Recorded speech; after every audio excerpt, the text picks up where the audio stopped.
Hello दोस्तों, स्वागत है आपका अपने यूट्यूब चैनल अवध वॉरियर पर। मैं ओम सिंह आपका स्वागत करता हूं। आइए हम लोग आज का नया सेशन लेकर के आपके सामने उपस्थित हुए हैं। कल की वीडियो थोड़ा छोटी थी क्योंकि टॉपिक ही खत्म हो गया था। आज हम लोग की वीडियो थोड़ा बड़ी होने वाली है, तो इस नाते आप लोग धैर्यपूर्वक और खा पी करके डट के पूरा जो है आज बैठिए, ठीक है।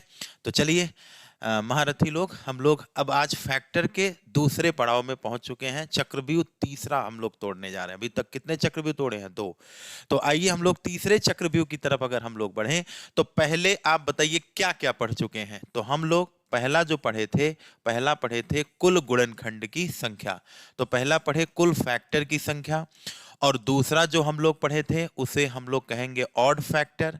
ऑड फैक्टर का मतलब बोलिए, ऑड फैक्टर का मतलब क्या होता है? विषम गुणनखंड की संख्या हम लोग पढ़ चुके हैं।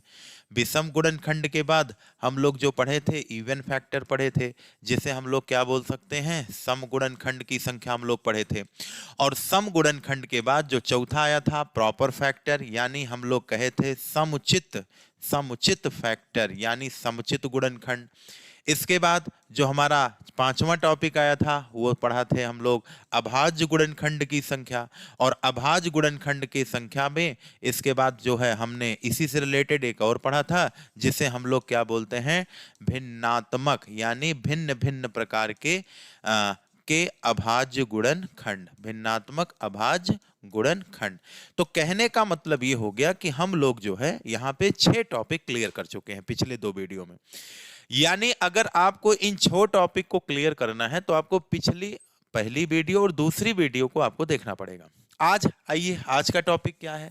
तो आज जो हम लोग 7वां टॉपिक यहाँ पे पढ़ने वाले हैं, वो 7वां टॉपिक हमारा क्या है? आइए हम लोग इसके बारे में चर्चा करते हैं। देखिए, आज जो हम लोग पढ़ने वाले हैं वो पढ़ने वाले हैं पूर्ण वर्ग गुणनखंडों की संख्या। कौन सा? पूर्ण वर्ग गुणनखंड की संख्या। गुणनखंड की संख्या यानी हम लोग जो पढ़ने वाले हैं वो पढ़ने वाले हैं परफेक्ट स्क्वायर फैक्टर। क्या पढ़ने वाले हैं? तो कहेंगे सर हम लोग पढ़ने वाले हैं परफेक्ट स्क्वायर स्क्वायर और फैक्टर की संख्या। फैक्टर की संख्या। तो देखिए, अगर हम लोग यहाँ पे इसकी बात करें कि परफेक्ट स्क्वायर गुणनखंड क्या होते हैं, अभी हम लोग परफेक्ट क्यूब फैक्टर भी पढ़ने वाले हैं, तो इसको ध्यान में रखिएगा। इसको जो है आप ध्यान से पढ़ने का प्रयास हम लोग आज करने वाले हैं। तो चलिए हम लोग शुरू करते हैं। देखिए, अगर हम लोग आज के टॉपिक की बात करें तो आज का जो टॉपिक है वो हमारा क्या है? पूर्ण वर्ग गुणनखंड की संख्या है। तो देखिए इसमें क्या होता है, जैसे मान लीजिए हम कोई संख्या ले ले, जैसे हमने ले लिया यहाँ पे 24। अब मैंने कहा कि सर ये बताइए कि यहाँ पे 24 को कौन कौन सी संख्याएं काट सकते हैं? तो कहेंगे सर 24 को जो संख्याएं काटेंगी, वो 24 को जो टोटल संख्याएं काटने वाली हैं वो आपका क्या हो गया? तो कहेंगे जो संख्या काटने वाली है 24 को, तो कहेंगे सर 1 होगा, फिर 2 होगा, 3 होगा, 4 छंग 24, 6 चौक 24, 8 तिरिक 24 और 12 दूना 24 और 24 सिक्के क्या होता है? 24। अब यहाँ पे मैं ऑड फैक्टर, इवन फैक्टर, समुचित फैक्टर, अभाज्य गुणनखंड ये सब मैं नहीं पूछ रहा हूं। यहां पे अब मैं पूछ रहा हूं कि इसके ऐसे कितने गुणनखंड होंगे जो क्या होंगे? पूर्ण वर्ग होंगे। तो आप लोगों के समझ में आ गया होगा कि अगर मैं पूर्ण वर्ग गुणनखंड की संख्या पूछ रहा हूं तो पूर्ण वर्ग गुणनखंड का मतलब हो गया कि ऐसा गुणनखंड जिसका वर्गमूल पूरा पूरा निकल जाए। तो कहेंगे ऐसा पहली संख्या तो 1 है, दूसरा 4 है, इसके बाद कोई नहीं है। ठीक है, कोई बात नहीं है। तो इसका मतलब हो गया कि 24 के टोटल जो परफेक्ट स्क्वायर फैक्टर हैं उनकी संख्या कितनी हो गई है? 2 हो चुकी है। तो देखिएगा ध्यान से, आपके सामने मैं कुछ डिस्कस करने वाला हूं, उसको सुनिएगा। आपके सामने कोई संख्या मान लो n आ गई, और वो संख्या आपकी क्या हो गई? a और इंटू बी और इंटू क्या हो गया? c। तो इनकी पावर p हो गया, इनकी पावर q, इनकी पावर r, ऐसे डैट डैट और भी हो सकता है, कोई दिक्कत नहीं है। और अगर मैं यहां से आपसे बात करूं कि ये बताइए इसके पूर्ण वर्ग फैक्टर कितने होंगे? पूर्ण वर्ग फैक्टर कितने होंगे? तो आपको कुछ नहीं करना है, जो इनकी पावर है उनकी पावर को बटे 2 करिए, क्योंकि पूर्ण वर्ग संख्या में 2 2 का ही तो जोड़ा बनता है। तो ये बताओ यहाँ पे फिर क्या करना है, +1 कर देना है। ऐसे q को भाग करना है, सबकी पावर को 2 से भाग करके +1 करना है, और r/2 प्लस क्या कर देना है, 1। संख्या कटे और चाहे न कटे, जो पूरा बार पहाड़ा जाए उसी को यहाँ पे लिखना है। अब कहेंगे सर इसका मतलब हम नहीं समझे। तो देखिए अब n के स्थान पे हम एक क्वेश्चन लेकर के आपको समझाते हैं। क्वेश्चन क्या लेते हैं, जो अभी हमने यहाँ पे जो हमने डिस्कस किया है, ये वाली संख्या 24। तो आइए हम लोग n बराबर ले लेते हैं 24। अब ये बताइए, अगर आप 24 लोगे तो 24 को क्या लिख सकते हो, 2 की पावर 3 और इंटू 3 की पावर 1, ये तो लिखा जा सकता है। अब ये बताइए, अगर हमको इसका पूर्ण वर्ग फैक्टर चाहिए, पूर्ण वर्ग फैक्टर चाहिए, तो मैंने क्या बताया, जो इनकी पावर है उनकी सब की पावर में आप लोग क्या करना है, आपको 2 से भाग करना है और एक एक इसमें जोड़ देना है। तो यहां 1 है, 2 हो गया, प्लस क्या हो गया, 1। क्या बताया मैंने, जो पावर होगी उनकी सबकी पावर में 2 से क्या करेंगे, भाग करेंगे, और जो पहाड़ा जाएगा उसको उस संख्या के स्थान पे क्या करेंगे, हम लोग लिख लेंगे। कोई दिक्कत परेशानी यहाँ पे नहीं होनी चाहिए। तो बताइए 2 से जब भाग करेंगे तो यहाँ एक ही बार तो जाएगा, कटे चाहे न कटे, और यहाँ पे पहाड़ा कितनी बार जाएगा, 0 बार, यानी 1 में 1 जोड़े और यहाँ पे हम लोग 0 में 1 जोड़ दिए, तो ये हो गया 2 और इंटू कितना 1, और 2 1 के कितना हो गया 2। तो इस तरीके से हम कह सकते हैं कि हमारे पास जो 24 के गुणनखंडों की संख्या है वो टोटल आपकी कितनी है, 2 है। उम्मीद है ये बात थोड़ी बहुत समझ में आई होगी। अगर नहीं समझ में आई है तो कोई बात नहीं, आइए हम लोग जो है एक क्वेश्चन और लेकर के आपको समझा देते हैं, इसमें क्या बड़ी बात है। मान लो अभी यहीं पे कह दे कि n बराबर 2 की पावर 17 और 3 की पावर यहां पे कह दे 14 और 5 की पावर यहां पे कह दे 9, और हमसे पूछे कि इस संख्या के पूर्ण वर्ग गुणनखंड की सर संख्या बताइए। तो जब आपसे इनके पूर्ण वर्ग गुणनखंडों की संख्या पूछेगा तो देखिए पूर्ण वर्ग गुणनखंड कैसे आएंगे, परफेक्ट स्क्वायर फैक्टर कैसे आएंगे। तो इसके लिए मैंने क्या बताया, जो पावर है उनकी पावर को किससे भाग करो, 2 से। कितनी बार भाग करें, जब तक कटे और चाहे न कटे, विभाजित हो चाहे न विभाजित हो। तो आप इन सब की पावर को 2 से क्या करेंगे, डिवाइड करेंगे और एक जो है जोड़ देंगे। अब ये बताइए 2 अट्ठे कितना हो गया, 16, और यहाँ 2 सत्ते कितना हो गया, 14। यहाँ कट भी गया तब भी दिक्कत नहीं, नहीं कटा तब भी कोई दिक्कत नहीं। तो 2 चौक कितना हो गया, 8 हो गया। 8 में 1 जोड़ेंगे 9 होगा, 7 में 1 जोड़ेंगे 8 होगा, 4 में 1 जोड़ेंगे 5 होगा। तो ये हो जाएगा 9 इंटू 8 पंचे 40, और ये 9 चौक कितना हो गया, 36। यानी इस संख्या के कुल फैक्टर में से जो पूर्ण वर्ग फैक्टर होंगे वो कितने होंगे, 360 होंगे। उम्मीद है समझ में आया होगा। देखिए कुल गुणनखंडों की संख्या पूछता है तो सबकी पावर में एक एक जोड़ देते हैं, यही कुल बताया गया था पिछले 2 वीडियो में। तो आप पीछे वीडियो आप देखिए जो इससे सारी चीजें क्लियर हो। तो ये तो हो गया हमारा पूर्ण वर्ग गुणनखंडों की संख्या से रिलेटेड क्वेश्चन। अब देखिए आगे, सर जैसे पूर्णवर्ग गुणनखंड की संख्या पूछा, ऐसे ही तो हमसे क्या पूछ सकता है, तो कहेंगे पूर्णवर्ग गुणनखंडों का योगफल भी पूछ सकता है, बिल्कुल पूछ सकता है। तो आइए हम लोग इसकी तरफ बढ़ते हैं। अगर हमसे पूछे कि यहाँ पे 24 के 24 के 24 के सभी 24 के सभी पूर्ण वर्ग सभी पूर्ण वर्ग गुणनखंडों का पूर्ण वर्ग गुणनखंडों का योगफल क्या होगा, पूर्ण वर्ग गुणनखंडों का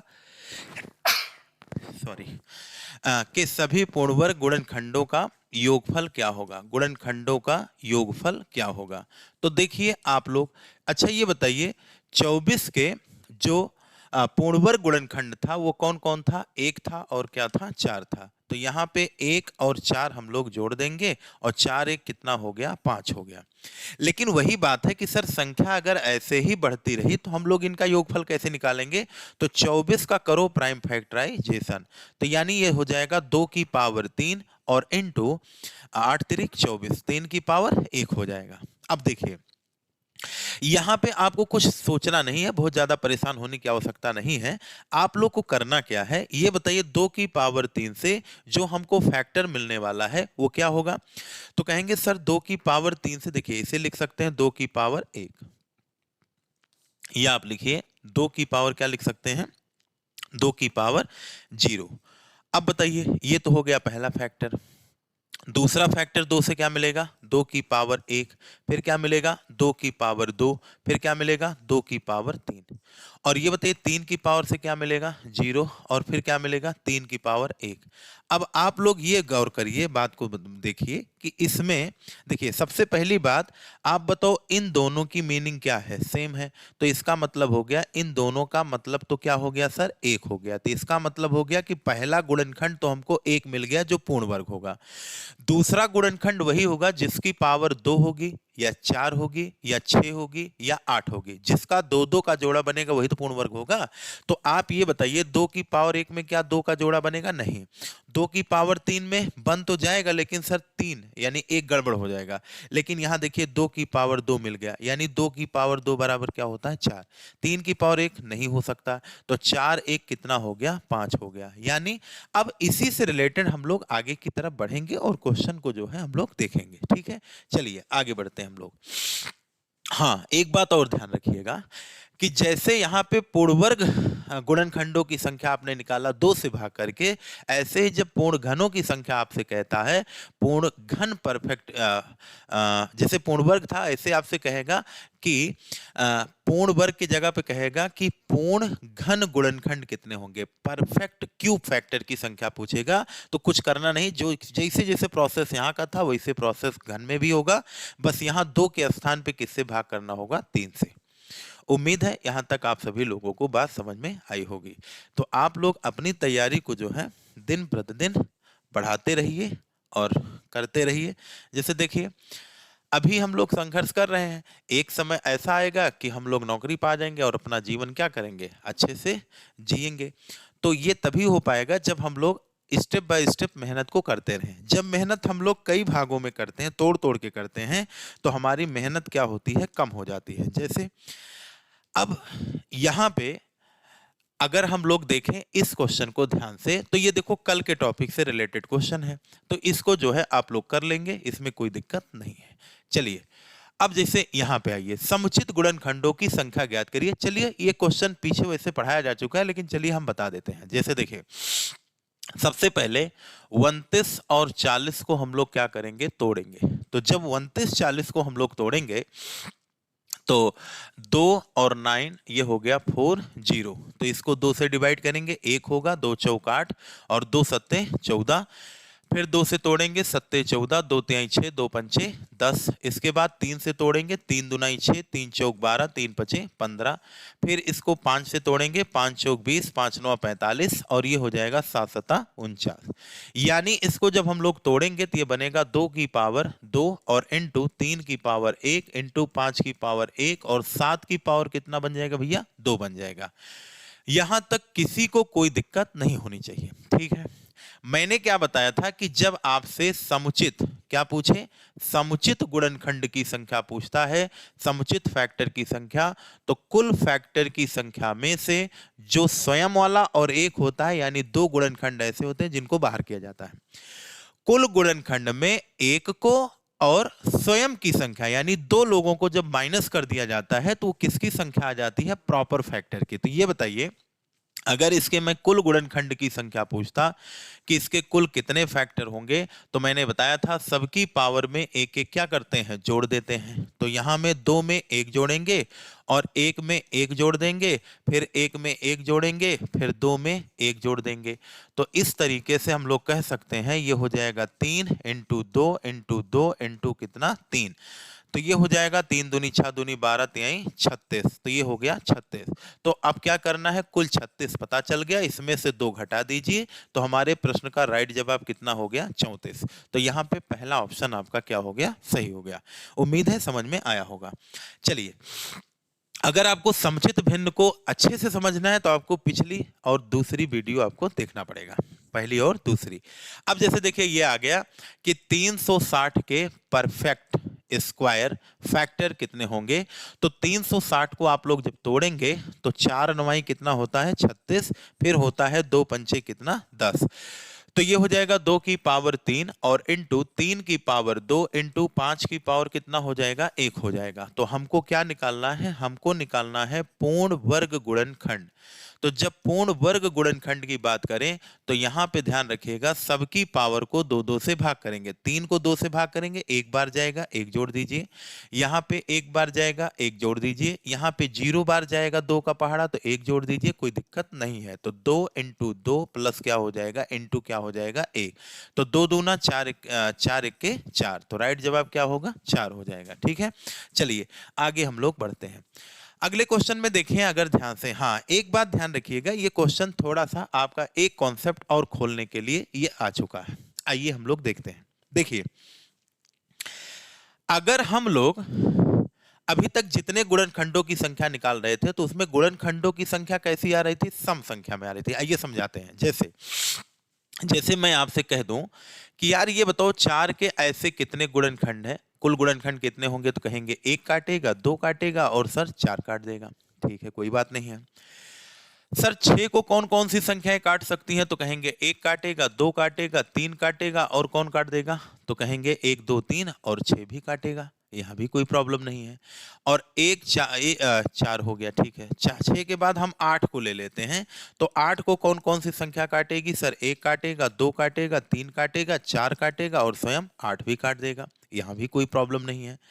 1 2 3 नहीं काटेगा। ठीक है, यहाँ पे 3 नहीं काटेगा, यहाँ पे कौन काटेगा, तो कहेंगे यहाँ पे 4 काटेगा और कौन काटेगा, 8। इसी तरीके से अगर हम आपसे बात कर दें कि 12 को कौन कौन सी संख्या काट सकती है, 1 काटेगा, 2 काटेगा, 3 काटेगा, 4 काटेगा, 6 काटेगा और कौन काटेगा, 12। तो 3 3 कितने हो गए, 6। लेकिन अगर मैं कह दूं कि सर ये बताइए, यहाँ पे 12 के बाद परफेक्ट स्क्वायर संख्या पकड़िए, 25। 25 को कौन काटेगा, 1 काटेगा, इसके बाद 5 काटेगा, फिर कौन काटेगा, 25 काटेगा। अब मैं कहूं कि 36 को कौन कौन सी संख्याएं काटेंगी, तो 1 काटेंगे, 2 काटेंगी, 3 काटेंगी, 4 काटेंगी और 6 काटेगा और कौन काटेगा, 9 काट देगा। 9 के बाद 18 से कटेगी, फिर 36 से कम 36 और 12 तिहाई 36 भी कटेगा।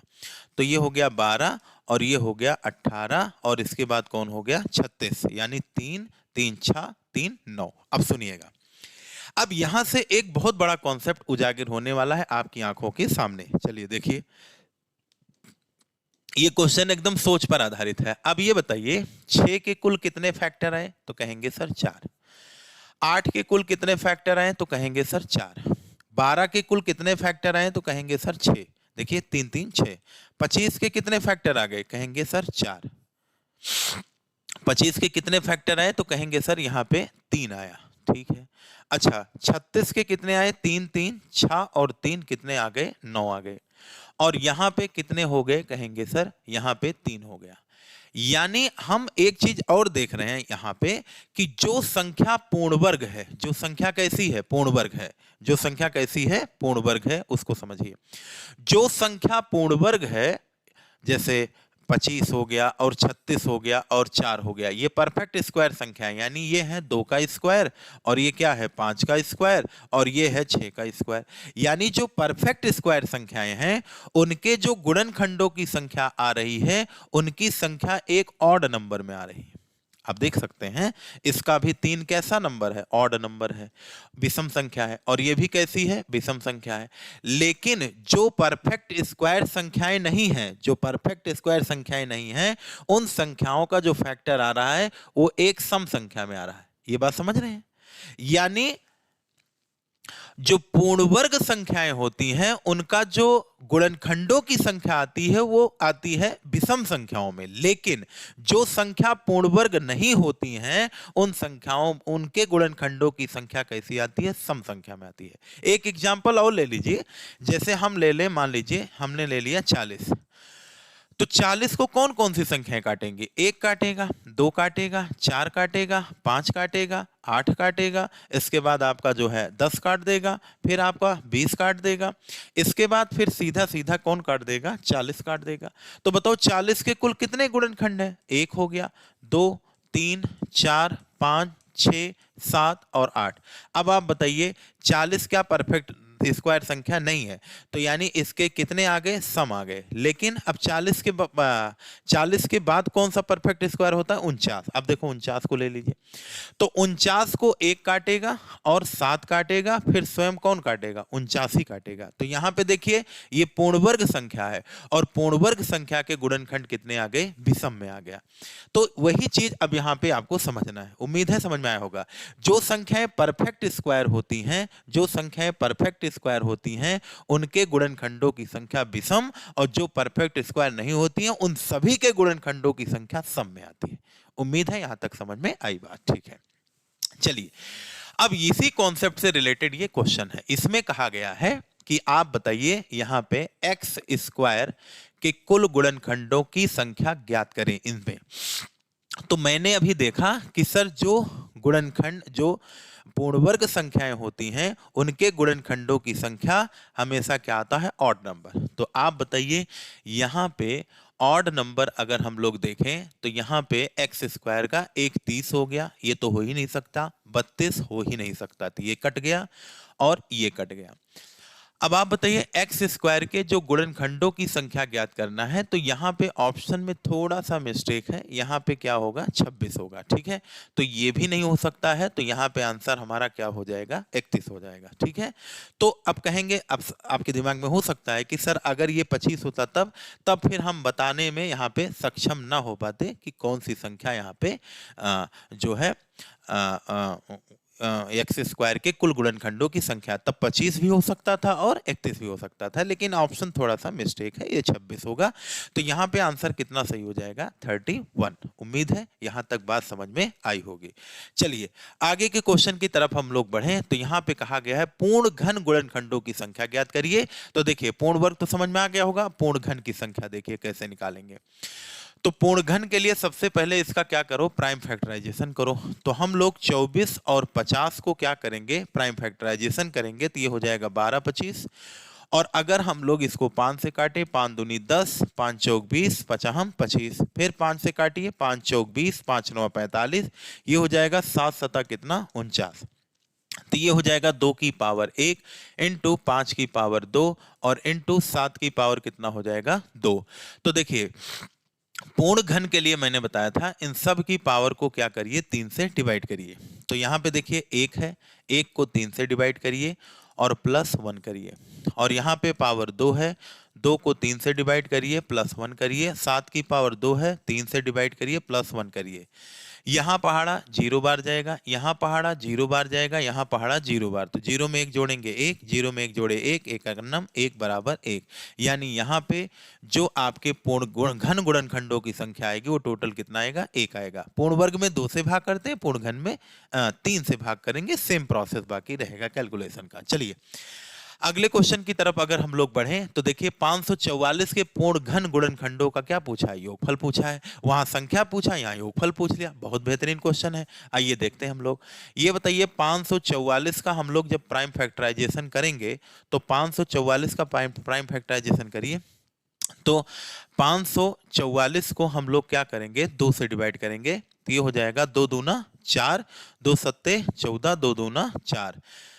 फिर 2 से डिवाइड करेंगे, 1 आएगा, 2 तिहाई 6, 2 छंग 12, फिर आ जाएगा 2 छंग 12, 2 अट्ठे 16, फिर 2 तिहाई 6, 2 चौक 8, फिर 2 से भाग करेंगे तो 17 दुनाई 34। यानी 2 की पावर यहाँ पे कितना आ जाएगा, 5 आ जाएगा, और इनटू 17 की पावर कितना आ जाएगा, 1 आ जाएगा। 17 की पावर कितना आ जाएगा, 17 की पावर 1 आ जाएगा।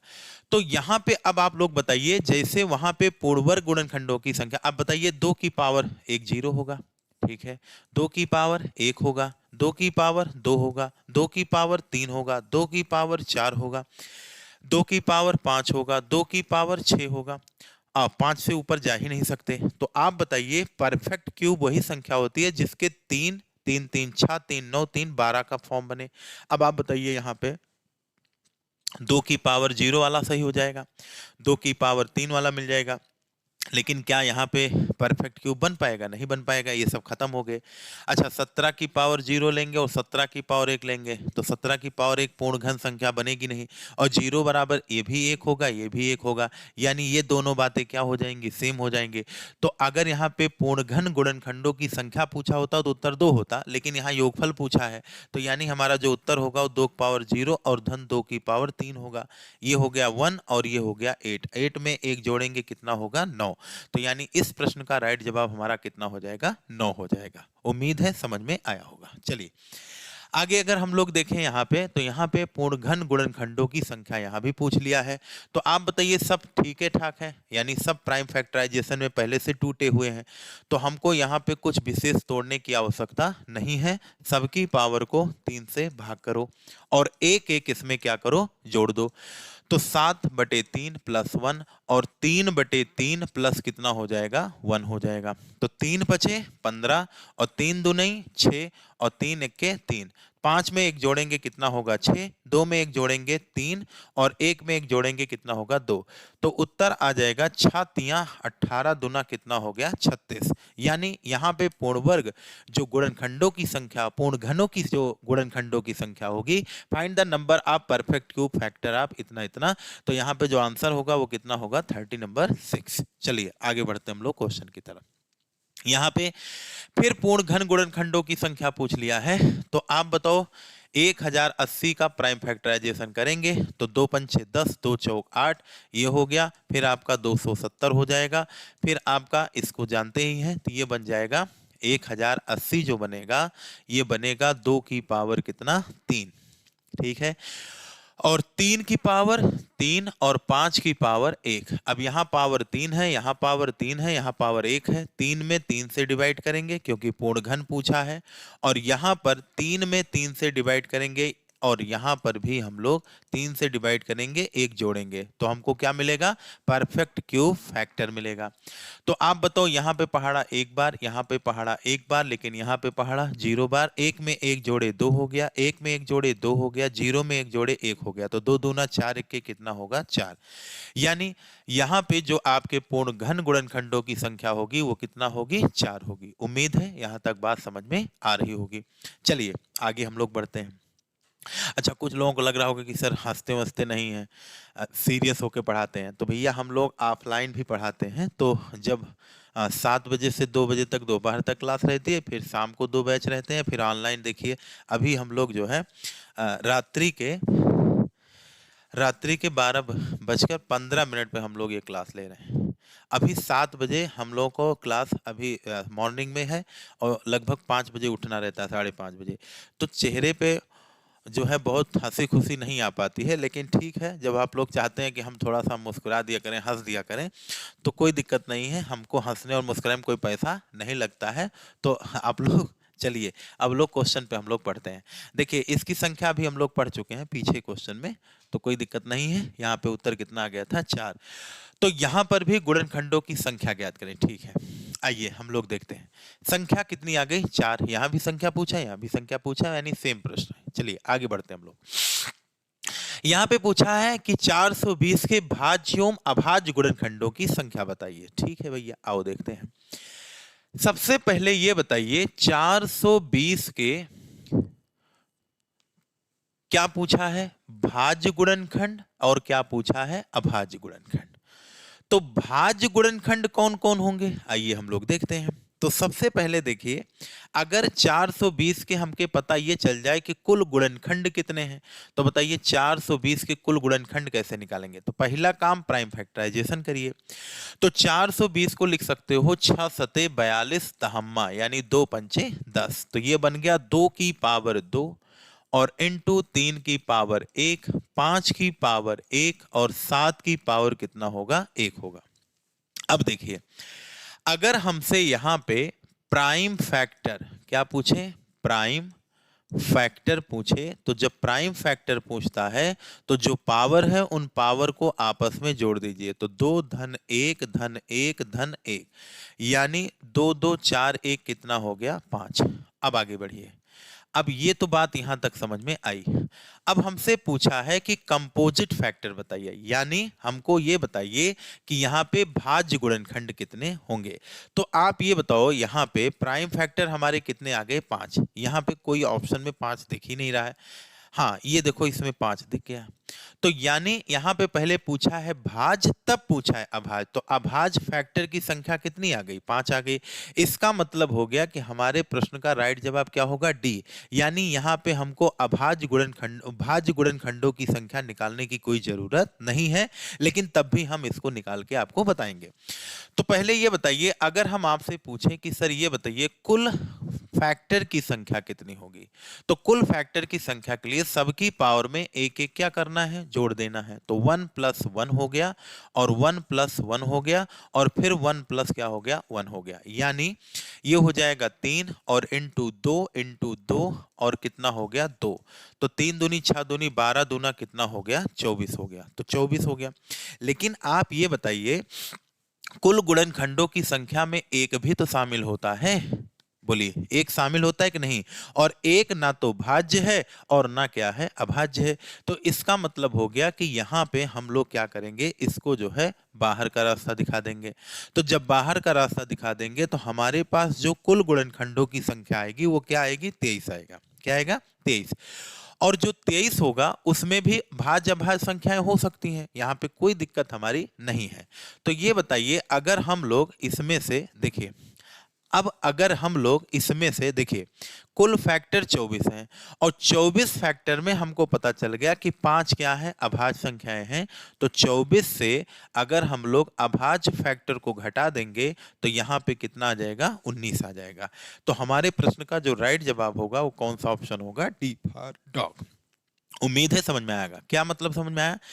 प्राइम फैक्टर की संख्या निकाल लो, कुल फैक्टर की संख्या निकाल लो, और उसमें से क्या करो, एक के अलावा और भी इसमें अभाज्य फैक्टर होंगे। तो अभाज्य फैक्टर कितने हैं, 5 लोग इसमें हैं। अगर प्रैक्टिकली थोड़ा आप लोग देखें तो 420 को हम पूरा तोड़ के आपके सामने रख ही देते हैं। आप ये बताओ, 1 इंटू कितना होगा, 420 होगा। ठीक है, 2 से जब इसको आप लोग काटेंगे तो ये हो जाएगा 2 दूना 4, यानी 210 होगा। अब ये बताइए, 3 से कट जाएगा, 3 इंटू 140 होगा। इसके बाद फिर क्या होगा, 4 4 1 4 पंचे 20 होगा। 5 से काटेंगे, बिल्कुल सर कट जाएगा, 5 अट्ठे 40 और 5 चौक 20। अगर हम इसको 6 से काटें तो बिल्कुल कट जाएगा, 70 हो जाएगा। और 7 से काटें तो ये हो जाएगा आपका 60 हो जाएगा। इसके बाद 60 के बाद 8 से, 8 पंचे 40 नहीं कटेगा, 9 नहीं कटेगा, 10 से बिल्कुल कटेगा, 10 इंटू क्या हो गया, 42। और ये बताइए, 11 से, 12 से, 13 से, 14 तियां 42। 14 से अगर आप इसको काटें तो ये हो जाएगा कितना, 30 हो जाएगा। इसके बाद देखिए, 14 के बाद 15 दूना 30, 15 दूना 30, 15 अट्ठे 120। देखिए 15 दूना 30 हो जाए, और 30 अगर घटाएंगे 120, 15 अट्ठे 120। 15 के बाद हम लोग 16 से, 17 से, 18 से, 18 दूना 36 नहीं कटेगा, 19 से नहीं कटेगा, 20 से कटेगा। तो ये हो जाएगा 20 गुणे कितना, ये हो जाएगा 20 गुणे आपका हो जाएगा 21। 20 गुणे 21। 21 के बाद फिर 20 के बाद 21, यानी अब हो जाएगा 21 गुणे 20। तो इसी के बाद क्या हो जाएगा, रिपीटेशन हो जाएगा। और जब रिपीटेशन हो जाता है तो हम उसी पे रुक जाते हैं। यानी अब ये हो गया, ये पता चल गया, ये भी पता चल गया, ये भी हो गया, ये हो गया, ये जोड़ा बना। इस तरीके से ये जोड़े बनते हुए चले गए। तो आप बताइए, इस तरीके से हमने आपको बताया। अब बताओ इसके कुल कितने गुणनखंड हैं। तो 24 आया था। तो देखो, 2 2 4 2 6 2 8 2 10 2 12 2 14 2 16 2 18 2 20 और 2 22 और कितने हो गए, 24। देखिए 1 2 3 4 5 6 7 8 9 10 और क्या हो गया, 11। इसका मतलब हो गया कि इसमें कुछ छूट गया, 10 11 12। ये देखिए 12 हमारा छूट चुका है। तो यानी एक होगा 12, और 12 तिहाई कितना होगा, 36, और 12 पंचे कितना हो गया, 60। तो एक फैक्टर तो हमारा हो गया 12 गुणे 35। ठीक है, यहां तक बात समझ में आ गई। देखिए कितने हो गए, 1 2 3 4 5 6 7 8 9 10 11 और 12। 12 दूना 24। अब ये बताइए, प्राइम फैक्टर कौन कौन से हैं। तो एक तो प्राइम नहीं है और ना तो कंपोजिट है। तो प्राइम में कौन है, 1 2, इसके बाद 3, 3 के बाद 4, 4 के बाद 4 के बाद 4 के बाद अब यहाँ पे कुछ नहीं है, तो यानी प्राइम फैक्टर कितने मिल गए, 1, 2 और 3 और कितने हो गए, 4। और 4 के बाद हम लोग जो है एक और आपका एक हो गया, कितना हो गया, 5। तो प्राइम फैक्टर अगर देखा जाए तो यहाँ पे कितने मिल गए, 5।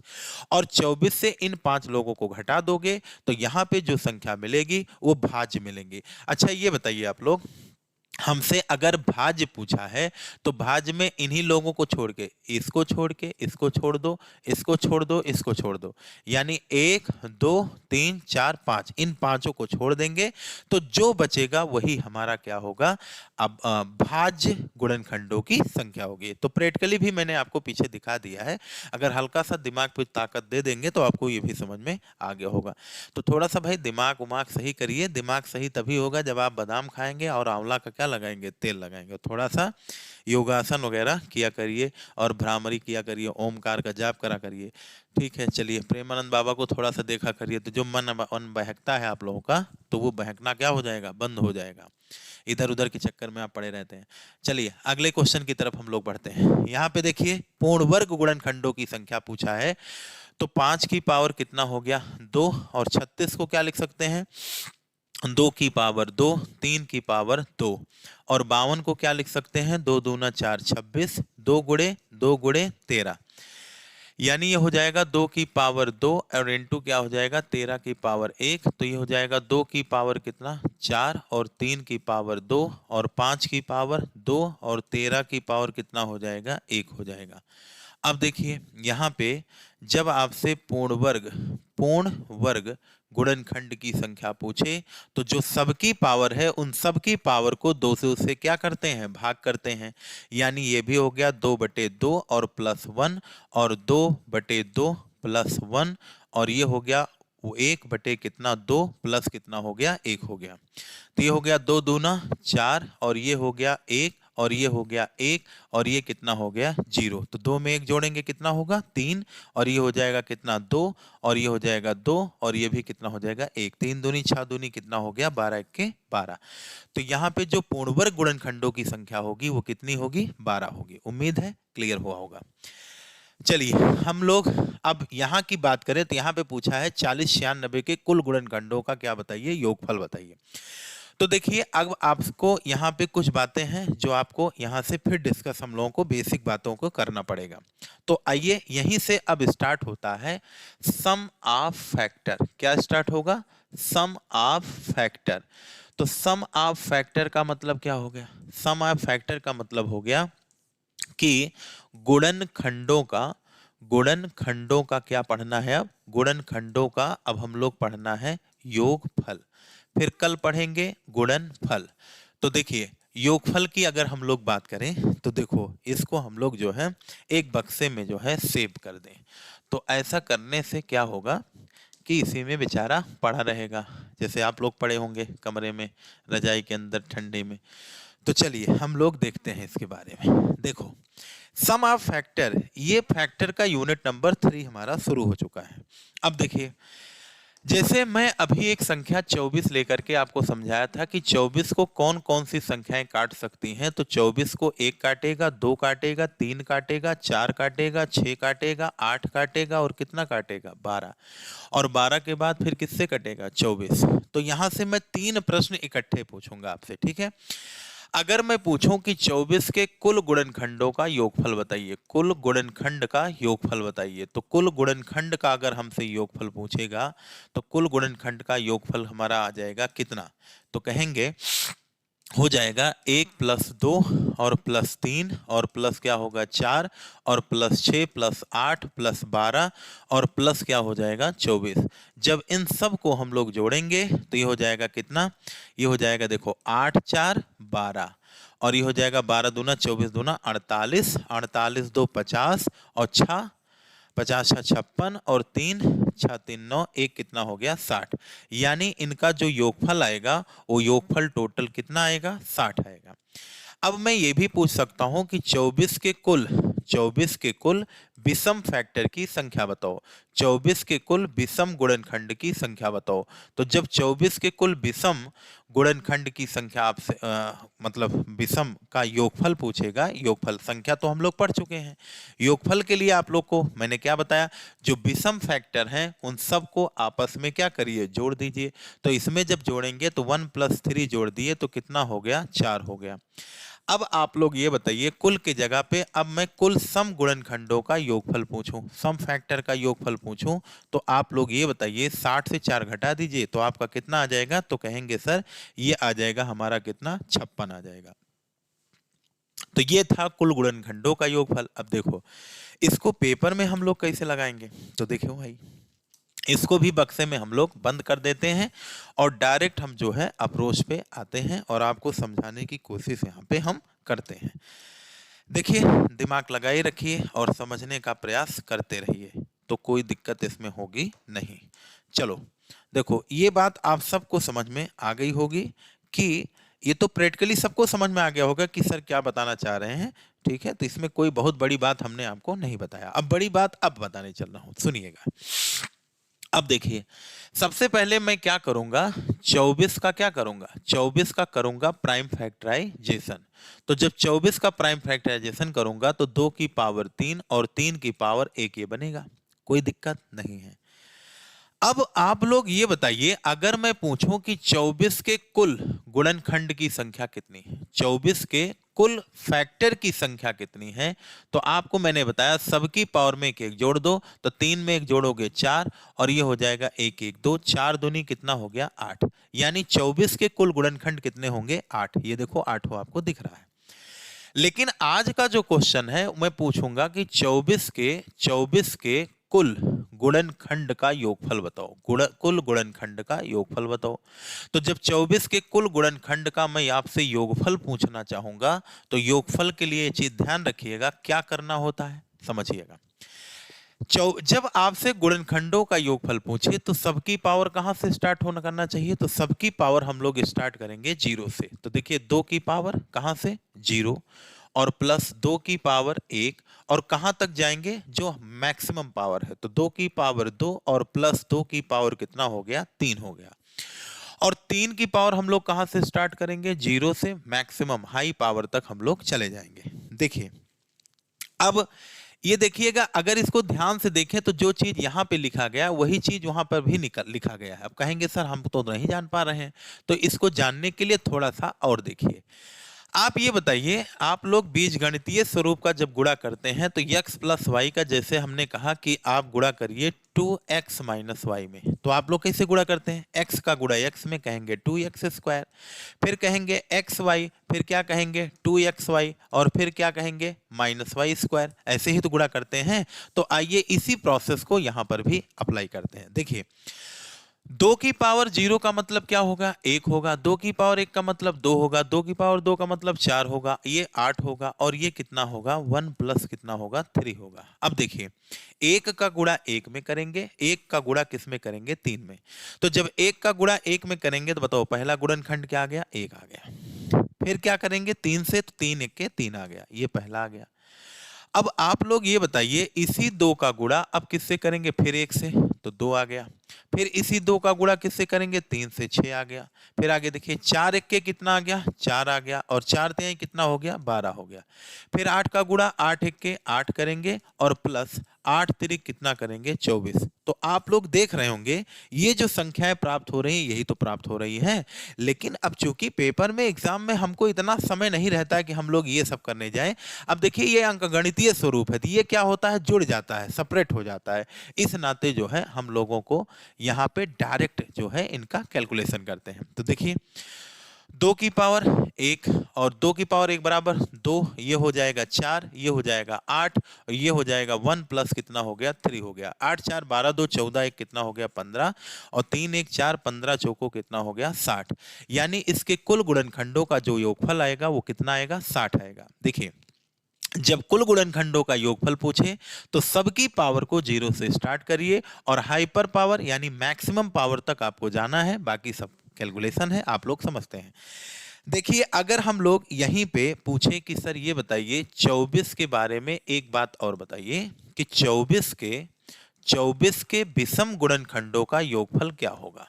तो 24 के विषम गुणनखंडों का योगफल अगर आपसे पूछेगा तो याद करिए जब मैं विषम की संख्या पूछ रहा था, विषम फैक्टर की क्या पूछ रहा था, संख्या, तो मैंने बताया था कि 2 की पावर से कोई लेना देना नहीं होगा, तो 2 की पावर को हम लोग छोड़ देंगे। तो देखिए, तो ये बताओ 24 का जब प्राइम फैक्टराइजेशन करेंगे तो आपने बताया 2 की पावर 3 इंटू 3 की पावर 1। अब आप लोग बताइए विषम गुणनखंडों का जब योगफल पूछता है और संख्या पूछता है तो बताइए क्या 2 की पावर से कोई लेना देना होगा, नहीं होगा।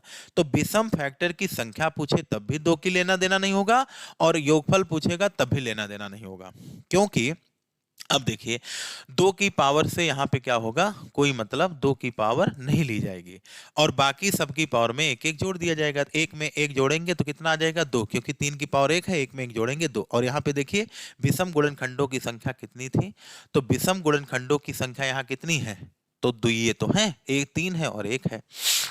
लेकिन देखिए हमसे योगफल पूछा है, तो योगफल में ध्यान रखिएगा कि जब हम लोग योगफल निकालते हैं तो योगफल में पावर तो वही काम करेंगे, 0 से शुरू करते हैं, बस 2 की पावर हम लोग नहीं लेते हैं, क्योंकि यार 2 की पावर 0 तो चलो इसको ले लिए तो इसका फर्क नहीं पड़ेगा, लेकिन अगर 2 की पावर हम लोग यहाँ पे 1 ले लिए, 2 की पावर 2 ले लिए, तो बताओ ये संख्या कैसी बन गई, सम संख्या। और सम संख्या का गुणा जैसे उधर 3 की पावर में होगा वो सारी संख्या क्या बन जाएंगी, सम गुणनखंड आने शुरू हो जाएंगे। इसी नाते हम लोग 2 की पावर से यहाँ पे बच जाते हैं, उनको छोड़ने का प्रयास करते हैं।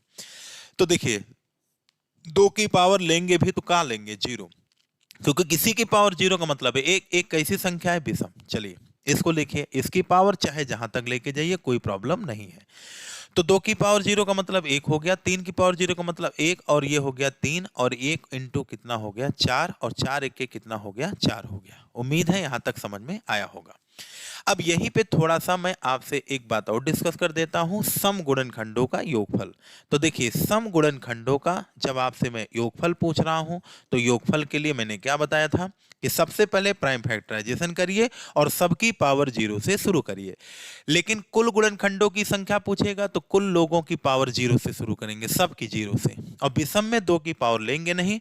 लेकिन ध्यान रखिएगा जब सम गुणनखंडों का योगफल पूछते हैं तो 2 की पावर कहां से शुरू करते हैं, 2 की पावर हमेशा कहां से शुरू करेंगे, तो हमेशा शुरू करेंगे 1 से, 0 से हम लोग शुरू करने वाले नहीं हैं, क्योंकि 2 की पावर 0 कैसी संख्या होती है, विषम। अब ये बताइए आगे कुछ भी होगा तो ये एक का गुणा जब, जैसे देखिए अब देखिए 1 का गुणा जब इधर होगा तो क्या बनेगा 1, फिर 1 का गुणा 3 में होगा तो क्या बनेगा, विषम संख्या आ जाएगी, विषम फैक्टर इसमें आ जाएंगे, किसमें, सम वाले में। इसी नाते 2 की पावर हम लोग यहां से किससे शुरू करते हैं, 1 से। अब देखिए 2 की पावर 1 से, 2 से, 3 से शुरू करोगे तो अब कुछ भी गुणा करोगे तो सारी संख्याएं क्या बनेंगी, सम बनेंगे, यानी सम फैक्टर हमको यहाँ पे मिलने वाला है, तो कोई दिक्कत नहीं है। आइए हम लोग शुरू करते हैं। देखिए 2 की पावर हमेशा कहां से शुरू करेंगे, 1 से, तो 2 की पावर 1 कहां तक जाएंगे, मैक्सिमम पावर कितनी है 3, तो 2 की पावर 2 और इंटू 2 की पावर 3, और बाकी सब की पावर कहां से शुरू करेंगे, 0 हो गया और 3 की पावर 1 हो गया, तो ये हो गया 2 प्लस कितना हो गया 4 और प्लस कितना हो गया 8, ये हो गया 1 प्लस कितना हो गया 3, 8 4 12, 2 कितना हो गया 14, 3 1 4, 14 चौको कितना हो गया 56 हो गया। तो ये जो डिस्कशन हम लोगों ने किया है ये किया है कुल गुणनखंडों का योगफल, विषम और सम। अब आप देखिए 56 वहां भी आ रहा है, यहाँ भी आ रहा है, तो प्रैक्टिकली भी देख लिए और कॉन्सेप्चुअली भी देख लिए, तो यहाँ भी 56 आ ही चुका है। तो आज हम लोग जो है इतना ही देखेंगे, कल से जो है हम लोग इसके आगे के क्वेश्चन को हम लोग समझेंगे। तो उम्मीद है यहाँ तक की क्लास आप लोगों को समझ में आई होगी। बहुत बहुत धन्यवाद, थैंक यू वेरी मच।